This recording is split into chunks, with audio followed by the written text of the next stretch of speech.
This is modern day Tunisia. Now let's go back to the year 202 BCE to see a culture that went to war with ancient Rome in the First Punic War, which went something like this. Boats. Death. And more boats. And war again in the Second Punic War, which went something like this. Elephants. Death. Waiting around. And went to war for a third time, and yeah, that didn't go so well. Welcome to Punic Carthage in 202 BCE. Here is North Africa, this is the Carthaginian Empire, and here is the city of Carthage. So firstly, who are the Carthaginians? Starting from the ancient Phoenician city of Tyre, the Phoenicians wanted to expand around the Mediterranean coast. They set up a new colony and started to build what would become Carthage, or as they called it, Carthaginian, which means new city. Thanks to its central position in Mediterranean Sea and African land routes, Carthage became a trading hub for all things such as salt, gold, silver, timber, ivory, and animals, and over time became one of the world's wealthiest cities. The city would also become famous for its great explorers, military generals, and agriculture methods. Citizenship would be granted to the people who only lived within the city of Carthage itself, and its colonies would generally be looked down upon and exploited for local resources. Now, if you were rich in Carthage, you'd have it pretty easy. Houses with balconies, a bathing room as you enter the house, you'd have all the mod cons such as inbuilt drawers and pet apes. Oh, and you could also buy your way into powerful government jobs. Carthaginian corruption at its finest. And if you're wondering what this symbol is, it's the sign of Tanit, the patron goddess of Carthage. It's pretty much everywhere. You can also visit one of the many temples of Tanit around the city. So, what else can you visit within the city of Carthage? Firstly, the city is surrounded by a series of triple walls designed to repel any land invader.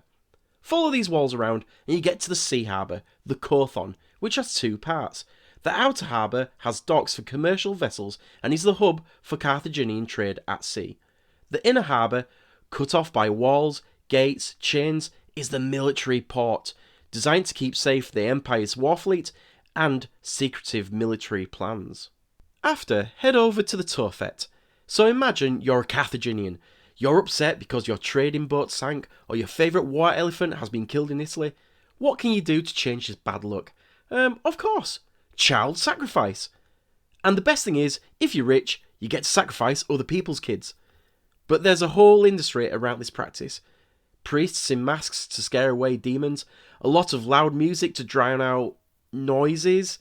Yeah, fun times. Finish your day off with a trip up Bursa Hill in the centre of Carthage. With its own walls, it's the posh part of town.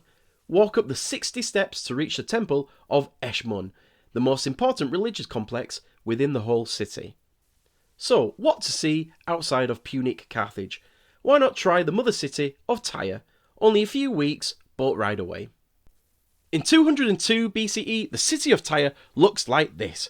But it was way more interesting to visit the city 100 years earlier.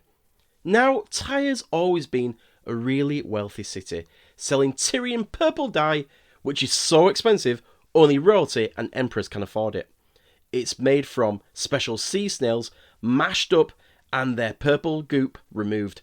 Off the back of this wealth, Tyre built monumental temples such as the Temple of Melkart. And as an island with high walls, the city was thought to be impregnable, which really annoyed the Greeks. They thought long and hard how to capture Tyre and came up with the idea to build a causeway to the island city, then wheel up siege towers to attack, followed by the usual plan of destruction and murder. So, what are the final scores for Punic Carthage? Warships, elephants, temples to distant gods, strange rituals, and all next to the burning heat of the Sahara Desert, it's getting a 3. So if you enjoy exploring the seas, if you want to get ridiculously rich, and you really, really hate the Romans, then Punic Carthage is the place for you.